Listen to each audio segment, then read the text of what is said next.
These days, we're all seeing the hype of flying cars all over the internet, and some of you might be thinking that, is it really gonna happen anytime soon?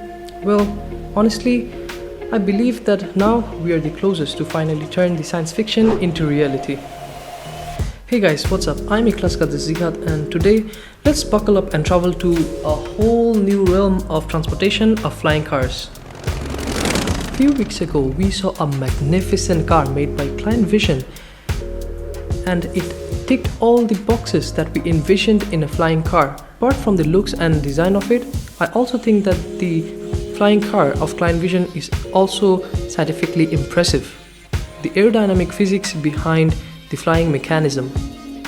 By secondary school, I mean around grade 9 or 10, most of us may have studied in our physics classes that the basic thing that allows a plane to fly is the lift force, and when the lift force is greater than the weight.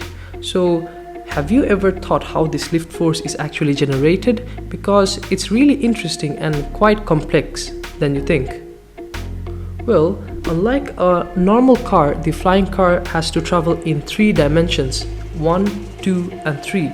So, how would it get the force to travel in the third one, in the third dimension? Well, we already have the answer.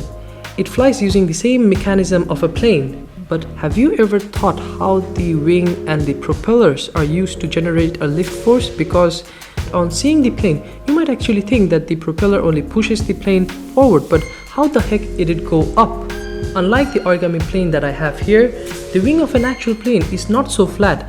It has a more aerodynamic shape to it, more like this. So, when the propeller rotates and somehow moves the plane forward, more air rushes past the wing. There are basically 3 types of phenomena working to create the lift force, and to begin with, they all come from Euler's equation, and it practically says that when air moves around, 3 things should be taken care of: conservation of mass, conservation of momentum, and conservation of energy. When air moves past tilted wing, some of it goes beneath it and some of it goes around the top corner, and it flows following the direction of the wing.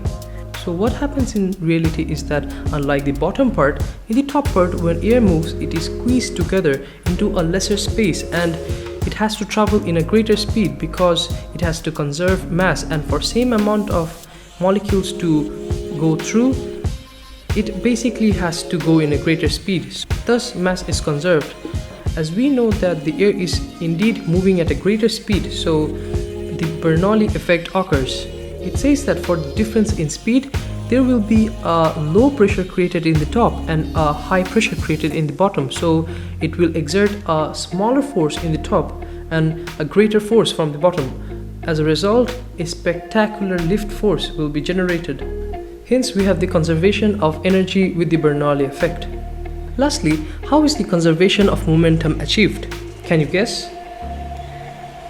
To me, I think it's quite simple to understand. So, as we have a tilted wing, when the air comes and hits the bottom part of the wing, it goes downward in a downward direction. So does the air that moves above it. It is also dragged downward due to the design, the direction of the wing.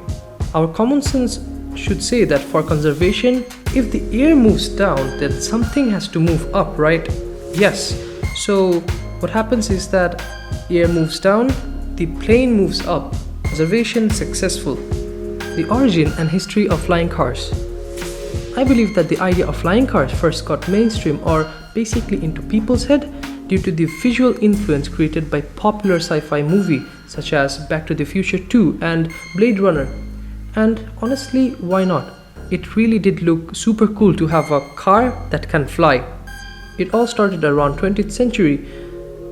The Fulton FA-2 amphibian was the first car that could successfully fly, but it really didn't make any commercial success.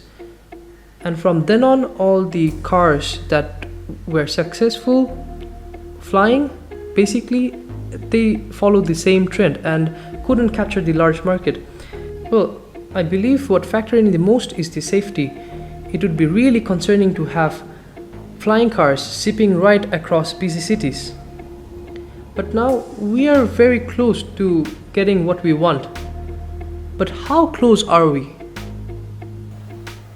To be honest, I believe that with the advancement of technology, we are getting very close indeed. But personally, I think that it will be only available to larger group of people when the flying mobile will be fully autonomous, as we don't want plane crashing all the time due to unskilled drivers. Well, thanks for listening patiently. Hope you liked the video. Goodbye.